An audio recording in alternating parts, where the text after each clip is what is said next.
से दरियाफ्त कर रहे हैं। अल्लज़ी हुम फीहि मुख्तलिफून।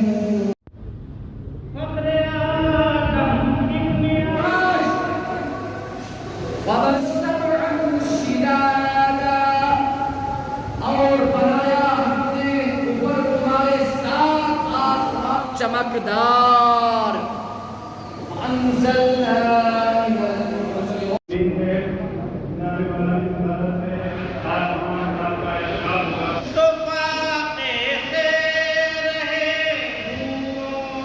छोड़कर आए हैं उन सभी को बहुत बहुत शुक्रिया मेरी तरफ से और मीडिया मुस्लिम फेडरेशन की पूरी तंजीम की तरफ से उन सभी लोगों के लिए।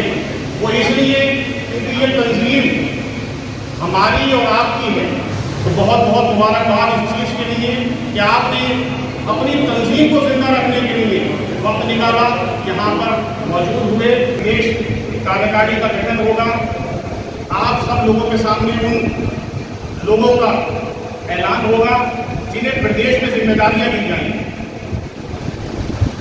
जिम्मेदारियां सिर्फ कागजों में नहीं दी जाएंगी।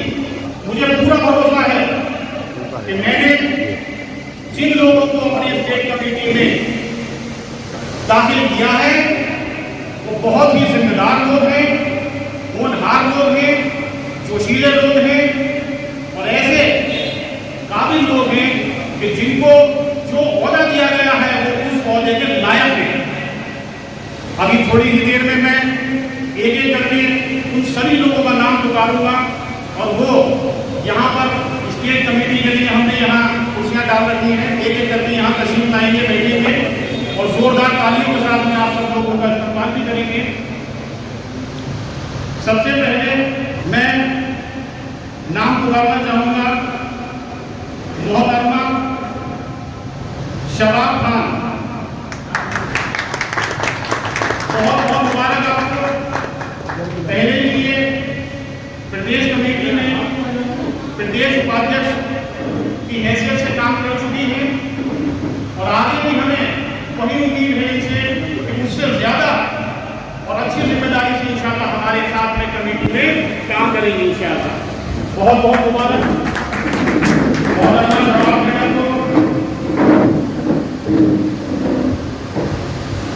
दूसरा नाम हमारे पीलीभीत से जनाब मोहम्मद रानी पुरी बहुत ही अच्छे अंदाज में काम करने के लिए तैयार होगी। जनाब मोहम्मद दानिश खान साहब, बहुत बहुत इस्तकबाल आपका। पीलीभीत से तशरीफ लाए हैं और हमारे स्टेट कमेटी के प्रदेश उपाध्यक्ष जनाब शहादत हुसैन अंसारी साहब जो देवरिया से तशरीफ लाए हैं और हमारे फेडरेशन के ऑल इंडिया मुस्लिम फेडरेशन के प्रदेश वरिष्ठ महासचिव बनाए गए हैं। आज की तारीख में ऐलान किया जाएगा। बहुत ही जोश के साथ में और बहुत अच्छे होश के साथ में और बहुत अच्छी काबिलियत के साथ में जनाब शहादत हुसैन अंसारी साहब यहाँ पर तशरीफ लाए हैं और खुद को तशरीफ लाए हैं, साथ में देवरिया से काफी लोगों को भी दावत देके आए हैं और साथ में लेके आए हैं। बहुत बहुत मुबारकबाद जनाब शहादत हुसैन अंसारी साहब का। हमारे पूर्व शहर अध्यक्ष रहे हैं और बहुत ही अच्छे अंदाज में उन्होंने फेडरेशन को बहुत अच्छा चलाया है शहर में और आगे इनकी काबिलियत को, इनके काम को देखते हुए ही स्टेट कमेटी को यहाँ हम लोगों ने अपने साथ दाखिल किया है और आगे और भी उम्मीदें हैं उनसे कि इंशाअल्लाह और बहुत अच्छे अंदाज में अपनी काबिलियत से, अपने हुनर से ये लोगों की मदद करेंगे और ऑल इंडिया मुस्लिम फेडरेशन का नाम रोशन करेंगे इंशाअल्लाह। जनाब अर्शी खान साहब रामपुर से प्रदेश महासचिव, जोरदार तालियों के साथ तशरीफ लाए। एक मुर्दाबाद से हमारे एक साथी जनाब वाहिद हुसैन साहब तशरीफ लाए हैं और हमारे स्टेट कमेटी के प्रदेश सचिव बनाए गए हैं जनाब वाहिद हुसैन साहब तशरीफ लाए और स्टेट कमेटी के साथ में यहाँ आपकी तशरीफ रखें। बहुत बहुत मुबारकबाद आपको। और एक ऐसी शख्सियत जो आप लोगों के बीच में यहाँ मौजूद है, आज अलीगढ़ से तशरीफ लाए हैं हमारे एक बहुत ही समझदार, कानून की जानकारी रखने वाले सरकारी कर्मचारी भी और यूनियन के नेता भी और बहुत ही अच्छे, बहुत ही प्यारे इंसान हमारे अलीगढ़ में तशरीफ लाए हैं जनाब आजाद खान साहब। बहुत बहुत मुबारकबाद आपको। प्रदेश संगठन सचिव की हैसियत से यहाँ पर तशरीफ रखते हैं। बहुत बहुत मुबारकबाद आजाद भाई को हमारी। और हम आजाद भाई से भी बहुत बहुत उम्मीद करते हैं कि हम ऑल इंडिया मुस्लिम फेडरेशन को बहुत आगे तक ले जाएं। हम रामपुर से अलीगढ़ और आपके साथ में अलीगढ़ से भी इसके आगे इंशाअल्लाह। जनाब मसरूर मियाँ अकरम साहब हैं, आप माशाल्लाह एक रामपुर के मारूफ दरगाह के सजादीन भी हैं, खिदमतगार भी हैं और आपके साथ हमारे साथ लगातार रहती हैं। अल्हम्दुलिल्लाह सूबाई कमेटी का ऐलान होना है, सूबाई कमेटी के जिम्मेदारान का ऐलान होना है। हमारे सदर में गए थे जनाब खान मोहम्मद शहर साहब करना चाहते हैं कि एक और मारूफ होगी जनाब बाबू खान साहब से गुजारिश कर रहा हूँ कि आप हमारे घर तशरीफ आएँ और 250 आपकी हमारी जिंदगी में बहुत मदद करती हैं और तारीफ और आपके जज्बे को सलाम और भी सब पूरी उड़ाऊंगा मैं आपको।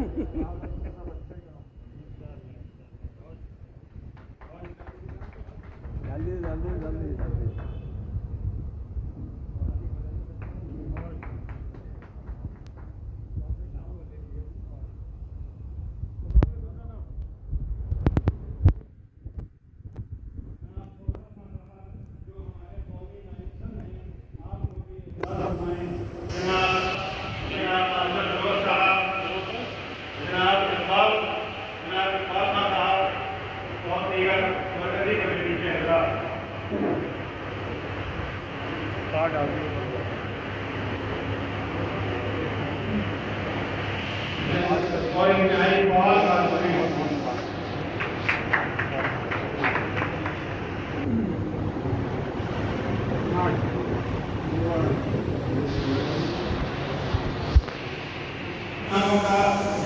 इजहार न करके सबको मुतलका तौर पर इस्तेमाल करने की बात दे रहा हूँ, तो इंशाअल्लाह एक नई पहचान होगी।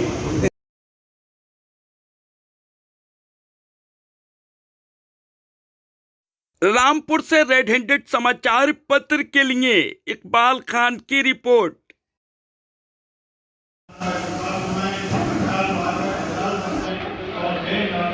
तुम हार डालो, अभी वो आ रहा है, हार वाला भी देंगे सारी। डाल दिए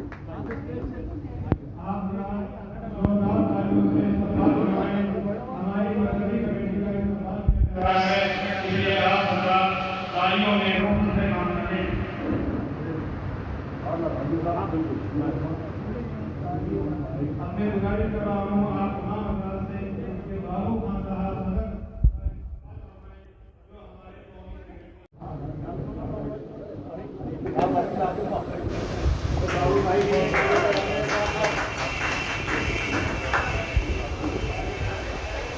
आपके तमाम अदालत से गुजारिश कर रहा हूँ कि जनाब सैयद आसिफ साहब का इस्तेमाल फरमाएं, आपकी हौसला अफजाई फरमाएं और आपको इंशाअल्लाह एजाज बख्शें। आपको गुजारिश सलाह दीजिए।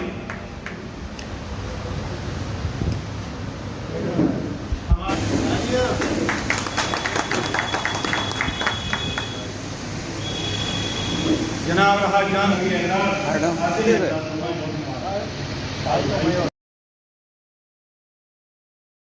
आप बेल लगाइए। 8 दिन की ट्रेनिंग होना चाहिए मसूर में। हमारे हर काम में कानून के लिए तैयार है और हमारे कौमी ऑफिस सेक्रेटरी के अहदे पर साहिब हैं। आपके भी इस्तेमाल के लिए मैं आप तमाम अफराद से गुजारिश कर रहा हूँ।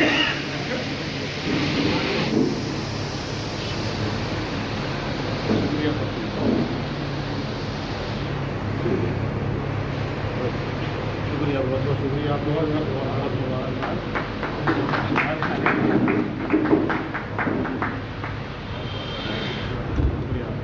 मैडम को जोरदार तालियों के साथ में जिम्मेदारी के साथ में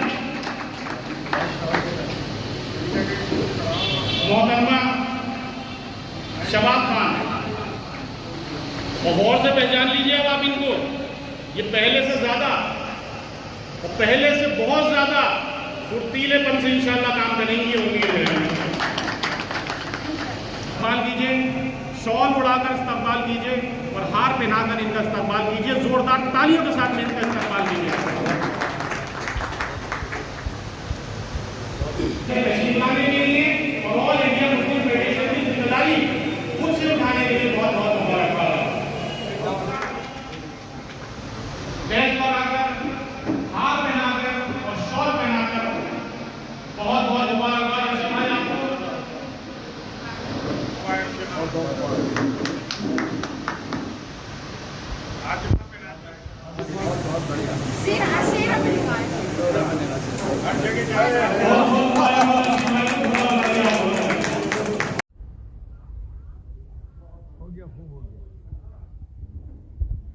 बादशाह भी है जनाब, और इनका नाम भी हमारे जनाब सैयद आसिफ साहब ने तजवीज़ किया था।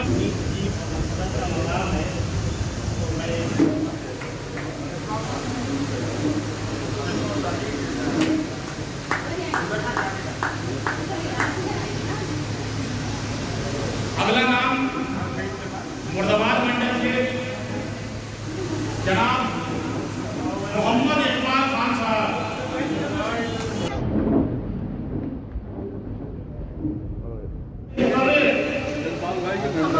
ऑल इंडिया मुस्लिम फेडरेशन के सभी कामों में हमारे साथ में शरीक, बहुत जमाने से हमारे जनाब मोहम्मद इकबाल खान साहब को बहुत बहुत मुबारकबाद।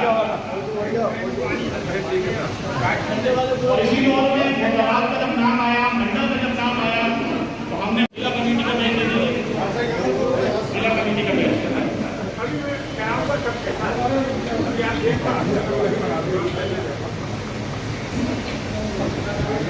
जिला कमेटी का बैच देते हैं। जिला कमेटी के बैच जिले वालों को लगाइए।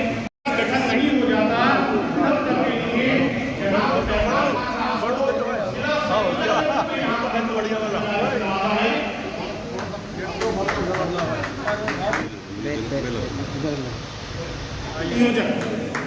जब तक कि जिला रामपुर की कार्यकारिणी का गठन नहीं हो जाता तब तक के लिए हमने इनको जिला संयोजक और जिला संयोजक जो है बनाया है, दोनों साथियों को। और पहले इनसे बहुत अच्छी जिम्मेदारी निभा रहे हैं माशाल्लाह से। आज हमें मतलब कार्यकारिणी में कोई है या नहीं है, पूरी कार्यकारिणी का पूरा जनाब वसीला साहब,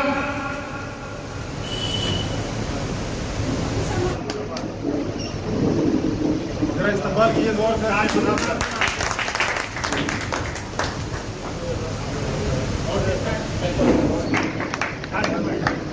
जनाब फाहिद हुसैन साहब,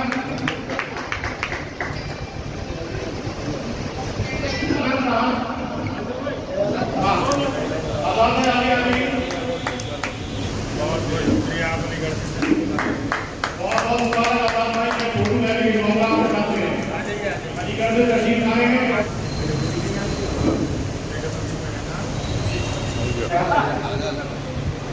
जनाब साहिब शक्ति साहब, महानगर अध्यक्ष।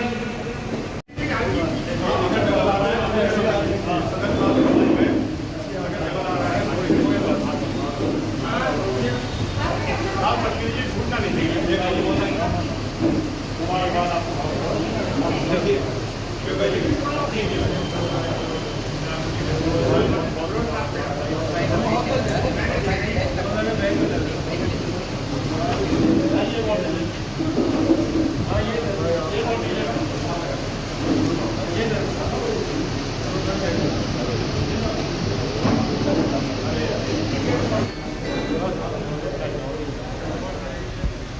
हाजी नसीम साहब, उनकी सरपरस्ती में हमने पूरे हमारे शोएब खान ने जिस तरीके से बाबर हाँ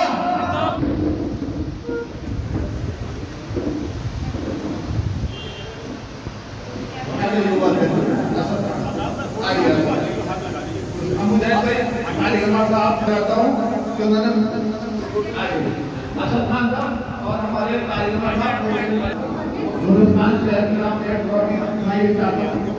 तालिबान साहब उजैर भाई और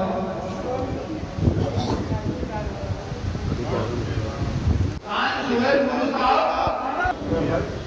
बहुत उम्दा था, बहुत बहुत शुक्रिया था, बहुत साहिल भाई आप भी बीच में रही है यहाँ रामपुर में कुछ तारीखों को जमा हुए थे, तारीख रखा की थी और एक Nepal Quran all India Muslim federation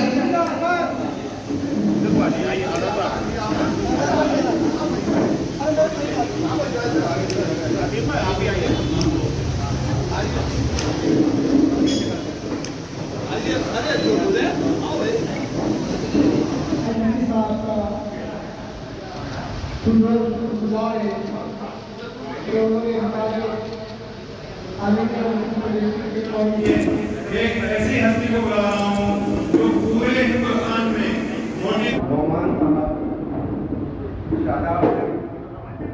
जिससे मुसलमानों के हकूक के बारे में सोचा कर सके। हमारी ये जिम्मेदारी बन जाती है कि हम अपनी अक्लों को एक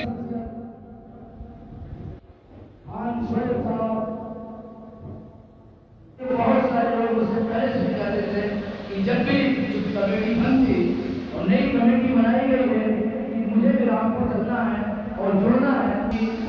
बहुत मेहनत से काम कर रही है, लेकिन अफसोस जब जाया करते थे बार के पास फोन आया करता था, कोई दिक्कत नहीं होनी चाहिए यहाँ पर। ये बहुत आज जरूरत को इस बात की थी कि आज इंडिया मुस्लिम फेडरेशन क्यों अमल में आई, उस पर बात होगी। और एक फूल को उठाकर आज यहाँ पर खान शेख यूनुस साहब ने एक गुलदस्ता बनाया। उसके हमारे साथ दिया है अर्शिया साहब, पैगाम साहब को जो जरा रामपुर का संयोजक बनाया गया, जिनकी जराई से उनको मुबारकबाद पेश करता हूँ।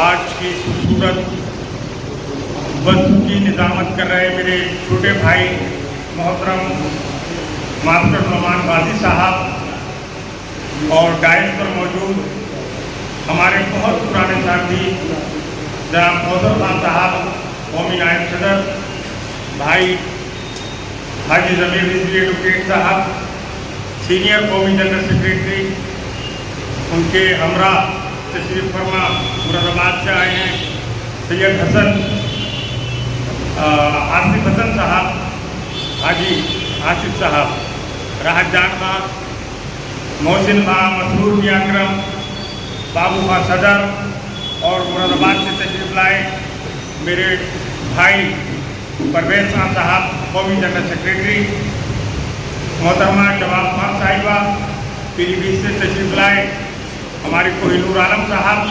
और मैं सबसे ज़्यादा जो शुक्रगुजार हूँ वो देवरिया से तशरीफ लाए हाफिज शहादत हुसैन साहब का, जिन्होंने तकरीबन 1.5 दिन का सफ़र तय किया और यहाँ तक पहुँचे इस गर्मी के आलम में और इस वक्त काम के आलम में। यहाँ तक पहुँचना ही मेरे लिए बहुत बड़ी बात है। मैं आज सबसे ज़्यादा जो खुश हूँ वो भाई खान शेख यूनुस साहब से, जिन्होंने बहुत ही दिल से इस प्रोग्राम के लिए मेहनत की, दूर दूर से साथियों को जोड़ा, सुबह शाम उनको फ़ोन पर बात करके यहाँ तक लेकर आए, अलीगढ़ से तशरीफ लाए आज़ाद साहब और पीलीभीत से तशरीफ लाए दानिश एडवोकेट साहब और दीगर अजला से मुरादाबाद से हमारे अकील खान साहब मंडल अध्यक्ष, हमारे इकबाल साहब मंडल महासचिव, भाई फिरोज खान साहब, भाई मौलाना शहजाद अधीरी साहब और यहाँ तमाम अर्शे खान साहब, जिनको आज मैं दिली मुबारकबाद देता हूँ, जो हमारे शहर सदर भी रहे और आज अल्लाह का शुक्र है कि वो अपनी मेहनत और अपनी काबिज से उत्तर प्रदेश कमेटी में आ जाए। और जो साथी हमारी फेडरेशन में आज शामिल हुए हैं उन्हें बहुत ही दिल की गहराई से मुबारकबाद और अल्लाह पाक से ये दुआ करता हूँ कि अल्लाह उनके अंदर एक हौसला और एक जज्बा ऐसा पैदा करे कि वो दिन दुगनी और रात चौगनी फेडरेशन को तरक्की शख्सियत है। हमारे भाई कौसर खान साहब बैठे हैं, उस वक्त हम और ये बहुत तकरीबन 20 साल पुरानी बातें हैं जब हमने साथ में ज़मीर रिजवी एडवोकेट, मोहसिन खान, बाबू खान सदर, राहत जान खान, ये वो तमाम साथी जो 30 साल 35 साल से फेडरेशन में काम कर रहे हैं। और अल्लाह का शुक्र ये है कि ये आज तक फेडरेशन छोड़ कर नहीं गए, ये बहुत बड़ी बात है। 40 साल रात था तो मुझे अब भी टाइम कम लग रहा है, ये 40 साल की बात कर रहे हैं, सही कह रहे हैं। 1986 की बात है जब मैं जिला सदर हुआ करता था फेडरेशन का, और उसके बाद आहिस्ता आहिस्ता फेडरेशन जिले में मजबूत की। कौसर खान साहब को स्वाद से जोड़ा, जफर हुसैन को बिलासपुर से जोड़ा, वसीम हाशमी को शाबाद से जोड़ा, इस तरह से पूरे ज़िले को मजबूत किया और फिर प्रदेश कमेटी में आया। अल्लाह का शुक्र है नसीम साहब के साथ उत्तर प्रदेश के बाहर भी जाने का मौका मिलता था और मुझसे खुश रहते थे। इसी वजह से उन्होंने प्रदेश कमेटी में लिया और इंतकाल से उनके पहले मैं राष्ट्रीय महासचिव बनाया। कौमी जनरल सेक्रेटरी फेडरेशन का था, सदर साहब का इंतकाल हुआ और ये जिम्मेदारी तमाम साथियों ने मेरे कांधे पर दी और अल्लाह का शुक्र है कि मैं इसको निभाने की कोशिश करता हूँ। मैं चाहता हूँ जो मुल्क के हालात हैं वो सभी को मालूम है। जब से तकरीबन 10 साल से मैं देख रहा हूँ कि इस मुल्क के अंदर अल्पसंख्यकों को और खासकर मुस्लिम समाज को जिस तरह से कुचला जा रहा है, उसकी जितनी मजम्मत की जाए वो कम है। चाहे धारा 370 कश्मीर की हो, चाहे बाबरी मस्जिद छीनने का मामला हो, चाहे काशी की मस्जिद का मसला हो, मथुरा की मस्जिद का मसला हो, चाहे कुछ मुस्लिम पर्सनल लॉ का मामला हो, और अब तो इंतहा हो गई कि वह वोट के अंदर भी मदाखलत कर ली, उसके लिए भी बिल ले आए, उसको भी छीनने का इरादा है। अरे क्या तुम्हारा पेट अब भी नहीं भरेगा हिंदुस्तान के उन लोगों को जिन्होंने मुल्क आज़ाद कराया और जो मुल्क की आज़ादी से पहले इस मुल्क के अंदर क़यादत करते थे, बादशाहत करते थे, जो बाहर मुल्क से आए थे, जिसमें शहंशाह बाबर भी थे। मैं उनका नाम इसलिए लेता हूँ कि वो इस मुल्क में आए ज़रूर और इस मुल्क का अच्छा निज़ाम कायम किया और इसी मुल्क के अंदर इंतकाल फरमा गए। वो तमाम लोग जिन्होंने जो बाहर से आए थे इस मुल्क को सजाया। देखिए आज हिंदुस्तान की लाल किला देखिए, कुतुब मीनार देखिए, जामा मस्जिद देखिए, ये सब उन्हीं की तो देन है। और उनके आखिरी शहंशाह बहादुर शाह जफर, जिन्होंने इस मुल्क के लिए अपने नौजवान बच्चों की शहादत दे दी। उस शख्स से जो रंगून के अंदर जेल में बंद था, जिसके सामने अंग्रेजों ने उनके बेटों की गर्दन काट के ट्रे में सामने रख दी और उस शख्स ने कहा, अरे मेरे अल्लाह, तूने मुझे 2 ही बेटे दिए थे, इस मुल्क में शहीद होने के लिए मुझे 7 बेटे क्यों नहीं दिए? और सुन लो अंग्रेजों, अगर मेरे 7 बेटे भी होते तो इस मुल्क की आज़ादी में मैं 7 को शहीद कर देता। ये मुल्क मेरा है। वो रंगून के अंदर आज भी कायम है, उनका मज़ार आज भी वहाँ है। उनको इंडिया लाना चाहिए, उनके मज़ार को इंडिया में बनाना चाहिए, वहाँ की मिट्टी लाई जाए, ये भी हमारी मांग है। ऐसे लोग जो इस मुल्क के अंदर टीपू सुल्तान से लेके अशफाकुल्लाह खां तक सब मुसलमान थे। हजारों मुसलमान जो न देवबंदी थे न बरेली थे, सिर्फ मौलाना थे, इस्लाम का परचम लेके आगे बढ़े थे, उनको कत्ल कर दिया गया। लेकिन किसी ने ये नहीं कहा कि हमें छोड़ दो, हमें बचा दो, हम जिंदा रहना चाहते हैं।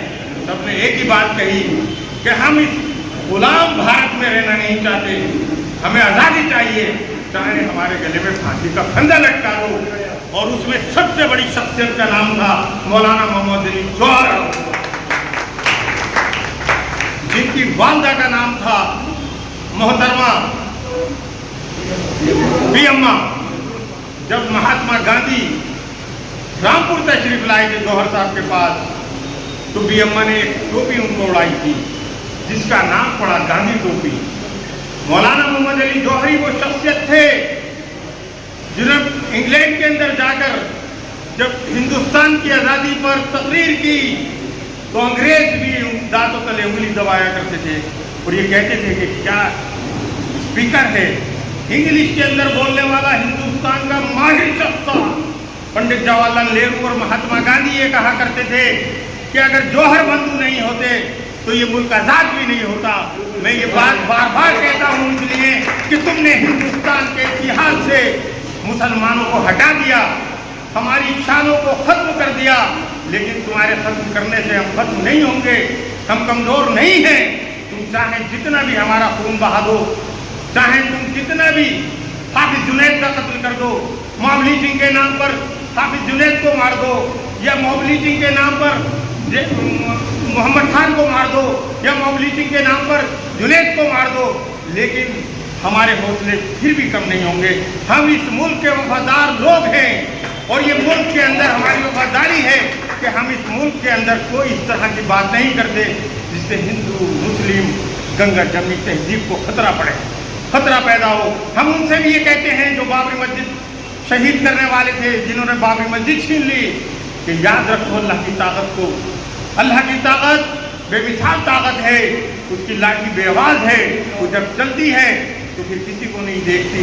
हमने देखा है जर्मन के हिटलर का हशर, हमने फिरौन का हशर भी देखा है, वो कभी नहीं बचते हैं। चाहे रावण हो या जर्मन का हिटलर हो, सब मारे गए, लेकिन इंसानियत बचती है। तुम इंसान पहले हो, इसलिए इंसानियत का दामन थामो। आजम खान जैसे लीडर को जेल के अंदर डाल दिया, उन पर इल्जाम लगाया गया कि इन्होंने ये जमीन छीन ली, इन्होंने बकरी चोरी कर ली, इन्होंने भैंस चोरी कर ली, इन्होंने मुर्गी चोरी कर ली। अरे उस लीडर के ऊपर क्या इल्जाम लगाए हैं तुमने? उसकी 40 साल की सियासत को जमीन के तले रोंदने की कोशिश की है। क्यों की है? इसके पीछे क्या वजह है? मौलाना शहादत साहब, मैं आपको बताऊं, इसके पीछे एक ही बात है कि हिंदुस्तान के मुसलमानों को के हाथ में कलम देने वाले को यही सजा दी जाती है जो आजम खां को सजा दी है। आजम खां की कोई गलती नहीं है, सिर्फ इसलिए कि मुसलमान इस देश के अंदर तालीम हासिल नहीं कर सके और वो इस देश का IAS नहीं बन सके, वो IPS नहीं बन सके, अच्छा जज नहीं बन सके, ताकि इंसाफ तुम्हारे हाथ में रहे और तुम्हारा इंसाफ नहीं है। तुमने तो जरा सारी अपनी मजहब को आधार बना के बाबरी मस्जिद दूसरों को दे दी, उनको दे दी। हमारी बाबरी मस्जिद सिर्फ अपने मजहब के आधार पर दी है।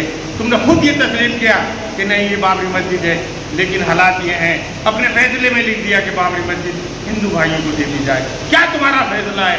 फैसला हमेशा मुसलमान का हुआ करता था। जब बाबर बादशाह ने इस देश में हुकूमत की तो उन्होंने सबसे पहले गाय पर पाबंदी लगाई। इतिहास देख लो उठा के।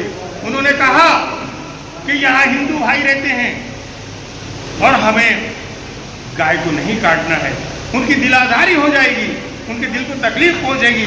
अरे ये था हमारा शासन, ये थी हमारी हुकूमत। क्या कर सकोगे तुम हुकूमत? तुमने तो हिंदू और मुसलमानों के बीच दरार डाल दी, तुमने तो नफरतों का बाजार गर्म कर दिया, तुमने इंसानियत का कत्ल कर दिया।